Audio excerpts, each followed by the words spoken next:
अस्सलाम वालेकुम। कहो सिंजेंटा में आपको खुशामदीद कहते हैं। मैं हूं आपका मेज़बान फ़र्रुख मुश्ताक। जैसा कि हमारे नाज़रीन जानते हैं कि गुज़श्ता कई सालों से गंदम अपने अच्छे रेट की वजह से अहम नक़द आवर फसल का दर्जा अख्तियार कर गई है। इस साल के शानदार रेट ने इसकी अहमियत में और भी इजाफा कर दिया है। इस मुनाफे का हसूल तभी मुमकिन है जब हमारे काश्तकार इस फसल की भरपूर पैदावार हासिल करें। भरपूर पैदावार हासिल करने के लिए किन मराहल पर हमारे काश्तकार कौन कौन से इक़दाम करें, उसके लिए आज के प्रोग्राम में तफसीलन बात करेंगे। प्रोग्राम का आगाज़ करने से पहले मैं अपने मेहमानों का आपसे तारुफ़ करवाऊँगा। हमारे पहले मेहमान हैं डॉक्टर मोहकम हम्माद साहब, प्रोफेसर हैं शोबा एग्रोनॉमी, ज़रई यूनिवर्सिटी मुल्तान के। हमारे दूसरे मेहमान हैं चौधरी नसरुल्लाह संधू साहब, तरक्की पसंद काश्तकार हैं मुल्तान के। हमारे तीसरे मेहमान हैं अशरफ अंसारी साहब, head and technical solution Syngenta Pakistan limited. तमाम मोअज़्ज़ज़ मेहमानों की तशरीफ़ आवरी का शुक्रिया। अब हम गुफ्तगू का आगाज़ करते हैं चौधरी नसरुल्लाह साहब से कि आप हमारे नाज़रीन को बताएं कि आप गंदम की फसल की अच्छी पैदावार लेने के लिए क्या हिकमत अमली अपनाते हैं। बहुत शुक्रिया फ़र्रुख साहब। हमें गंदम की अच्छी पैदावार हासिल करने के लिए सबसे पहले ज़मीन की तैयारी अच्छी करनी चाहिए, अच्छे बीज का इंतखाब करना चाहिए और टाइम से गंदम काश्त करनी चाहिए और उसकी मरहलावार देखभाल करनी चाहिए। बहुत शुक्रिया नसरुल्लाह साहब।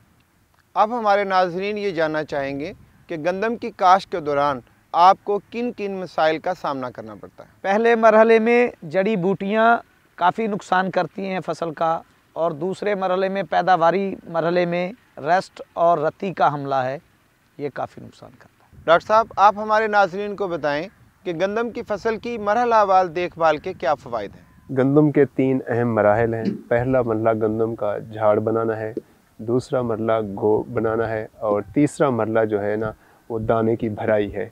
तो अगर हम इन तीनों मराहल की अच्छी तरह से देखभाल करेंगे तो यकीनन हमारी पैदावार में खातिर खा इजाफा होएगा। बहुत शुक्रिया डॉक्टर साहब, आपने हमारे नाज़रीन को तफसीलन बताया कि मरहलावार देखभाल के क्या फ़वाइद हैं।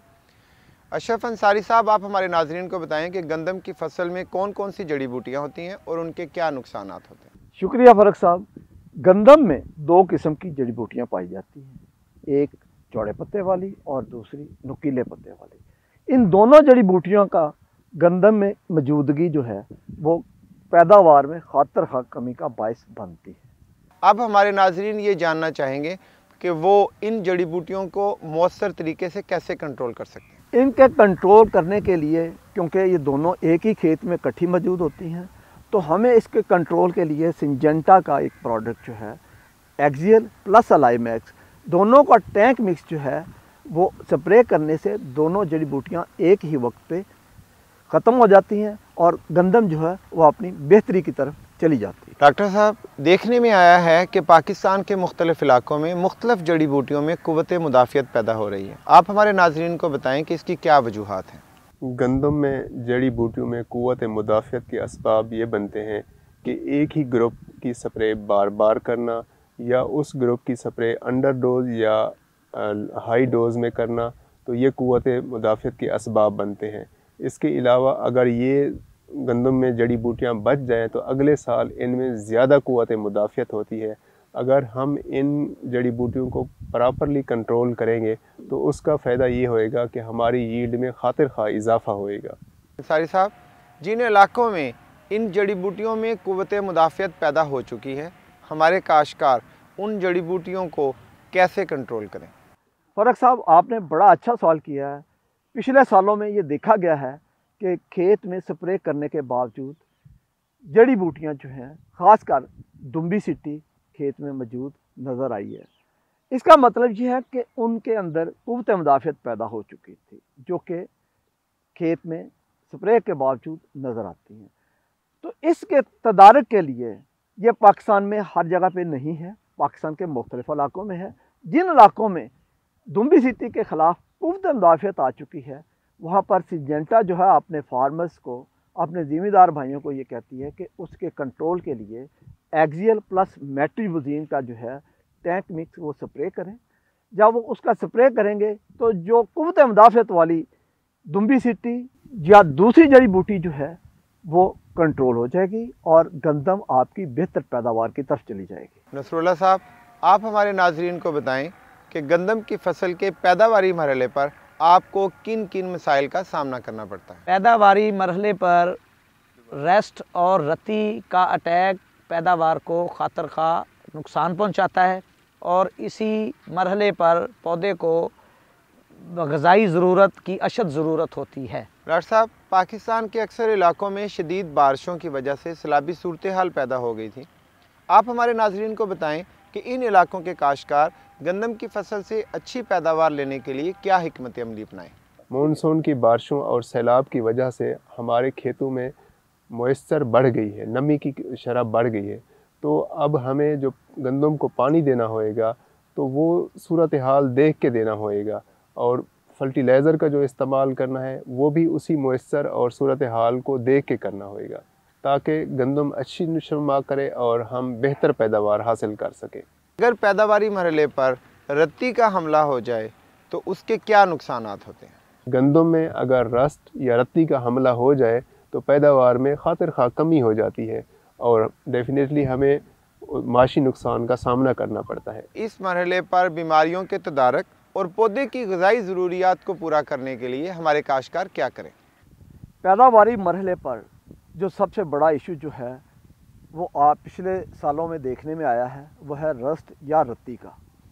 آج کل اگر آپ دیکھیں تو موسم جو ہے وہ ہمارا اتنا سازگار ہے اس بیماری کے لیے جو کہ گندم کے اوپر آتی ہے۔ اب اس موسم کو مد نظر رکھتے ہوئے میں اپنے کسان بھائیوں کو یہ کہوں گا کہ اس کو پریونٹیو، جس کو کہتے ہیں حفظ متقدم کے طور پر، اس کو سپرے کریں۔ اب جو سپرے کرنا ہے، سنجنٹا نے ایک سلوشن دیا ہے جس کو ہم کہتے ہیں ٹلٹ، اور جیسا کہ میرے چوئی صاحب نے بتایا ہے کہ اس وقت اس کو غذائی ضروریات کی بھی اشد ضرورت ہوتی ہے، تو اس کو پورا کرنے کے لیے ٹلٹ کے ساتھ ایزا بیان کو ٹینک مکس کر کے اگر آپ سپرے کریں گے تو آپ یہ رسٹ اور رتی جو ہے اس سے بھی محفوظ رہیں گے، اور جو گندم کے سٹے کو غذائی ضروریات کی ضرورت ہے وہ ایزا بیان کی شکل میں وہ اس کی ضرورت پوری ہوگی، اور جب یہ بیماری بھی کنٹرول ہوگی اور اس کی غذائی ضرورت بھی پوری ہوگی تو آپ کو ایک بھرپور پیداوار ملے گی۔ ہمیں مختلف علاقوں سے کاشتکاروں نے کچھ اہم سوالات کیے ہیں۔ آج کی نشست کا فائدہ اٹھاتے ہوئے ہم اپنے ماہرین سے ان سوالات کے جوابات بھی لیں گے۔ پہلا سوال ڈاکٹر صاحب آپ سے ہے کہ ہمارے کاشتکار منظور احمد صاحب نے ہم سے سوال کیا ہے کہ گندم کی فصل میں کھادوں کے متناسب اور بر وقت استعمال کے بارے میں بتائیں۔ اس وقت گندم ہماری جھاڑ بنانے کی حالت میں ہے، تو اگر کسی وجہ سے آپ جو ہے نا اس میں فاسفورس کھاد کا استعمال نہیں کر سکے تو فاسفورس کھاد کا استعمال مکمل کر لیں۔ اس کے علاوہ جھاڑ بنانے کی حالت میں گندم کو نائٹروجن کھاد کی ضرورت ہوتی ہے، اور نائٹروجن کھاد کی ڈوز بھی پوری کر لیں اس سٹیج پہ۔ اسد اللہ صاحب ہم سے پوچھ رہے ہیں کہ گندم کی فصل میں زنک کا استعمال کب کریں؟ دیکھیں، بہت اچھا سوال ہے۔ گندم میں زنک کا استعمال جو ہے، جب آپ کا جو ایک ڈاکٹر صاحب نے کریٹیکل سٹیج بتائی ہے، جو پہلی سٹیج ہے جھاڑ بننے والی سٹیج ہے، جس کے اوپر پانی بھی لگتا ہے اور کھاد بھی دی جاتی ہے جس میں زیادہ تر یوریا ہوتی ہے، اگر آپ اس کے ساتھ اس کو ملا کر زنک کو اس وقت اپلائی کریں تو آپ کی گندم میں اس کے خاطر خواہ فوائد نظر آئیں گے۔ ڈاکٹر صاحب، ایک اہم سوال ہمیں موصول ہوا ہے کہ جن علاقوں میں شدید بارشوں کے بعد سیلابی صورتحال پیدا ہو گئی تھی، ان علاقوں میں زیر زمین پانی کی سطح اوپر آ گئی ہے۔ ان علاقوں میں کاشتکار اچھی پیداوار لینے کے لیے کیا حکمت عملی اپنائیں؟ سیلاب زدہ علاقوں میں موئسچر کی مقدار ہماری زمینوں میں بڑھ چکی ہے، تو اس لیے ہمیں چاہیے کہ پانی کی مقدار جو ہے نا دیکھ کے اپلائی کرنی چاہیے کہ کتنا فصل کو پانی کی مقدار کی ضرورت ہے۔ پروگرام کے اختتام پر میں اپنے معزز مہمانوں کا شکریہ ادا کروں گا۔ ناظرین، آج کے پروگرام میں ماہرین نے گندم کی فصل سے اچھی پیداوار لینے کے اوپر تفصیلاً بات چیت کی۔ میں امید کرتا ہوں کہ ان سفارشات پر عمل کر کے ہمارے کاشتکار گندم کی فصل سے اچھی پیداوار حاصل کر کے شاندار منافع کا حصول ممکن بنا کر پاکستان کی معیشت میں اپنا اہم کردار ادا کریں گے۔ کوہ سنجنٹا دیکھنے کا شکریہ۔